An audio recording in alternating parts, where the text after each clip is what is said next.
UThabane uPhumelo Bala waveza ukuthi yini-ke ayibanga nomholi wasebuhleni-ke ubaba uNyazi lweZulu-ke okungoShembe-ke laphana-ke.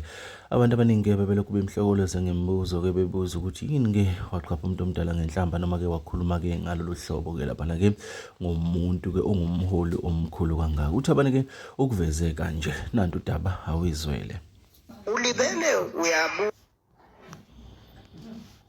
Ulibele uyabuza uthi uNyazi benzeni labafana lenzeni asithi umfazi womuntu anjani bekusacapha umuntu omdala ukuthi ungadinwa ngizodlala yakhe ivideo part nendawo ekugcineni.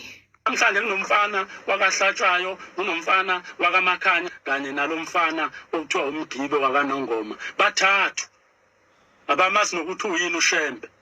Khona inkantolo la, ukhona lonke uhlobo labantu, sinabameli sinamajaji lapha esontweni abengama ayikhulume le noma bebizweke ke bezochaza ukuthi uShembe lwabamthuka mihla namalanga wabadlelana ubakweletana.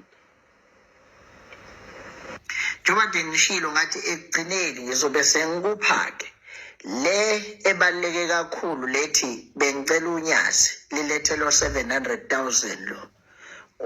Angazi abameli kanjani umfazi womuntu, angifuni ukukhuluma kakhulu kodwa bengicela eze no 700,000 uzobona-ke emva kwalokho mase kukhokhwele amount yemali ukuthi angiphinde mina ngize ngiliphathe igama likaShembe ngiyoliyeka ngize ngiyongena ethuneni.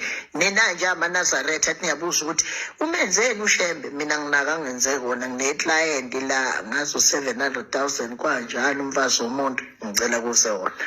Injalo-ke indaba futhi-ke injalo-ke uThabane-ke eHlatshwayo-ke udume kakhulu laphana-ke ko-TikTok-ke laphana-ke abantu abaningi-ke baphawule kakhulu ngalolu daba-ke njengoba sike sabona kusabalala ney'nkulumo-ke laphana-ke zikamfundisi-ke uMakhathini-ke laphana-ke naye-ke bekade ekhuluma-ke kweminye imisakazo-ke ekhala-ke ngabo-ke uThabane-ke laphana-ke thina-ke bafuthi-ke sikuthatha sikubeke njengoba kunjalo-ke laphana-ke okunye-ke uThabane-ke akuvezile-ke ukuthi-ke uthi yena-ke uyasebenza-ke laphana-ke ngokwe-Hot City yakhe-ke okuyi-channel-ke la khona alekelela abantu-ke abasuke befuna iy'mali zabo back esuke ithathwe ikakhulukazi-ke ngabafundisi-ke ngabalaphi bendabuko nanezinye nje iy'mali ey'thizeni-ke laphana kukuveze kanjalo-ke laphana-ke njengoba-ke eveza-ke leya nto engathi isaprofanyana ukuthi-ke kunemali-ke ayifuna ngapha-ke kumholi-ke wasebuhleni. Asazi bafowethu, mina ngifisa ukuzwa ukuphawula kwakho mese ngiphuma kanje siphinde sidibane kwezinye.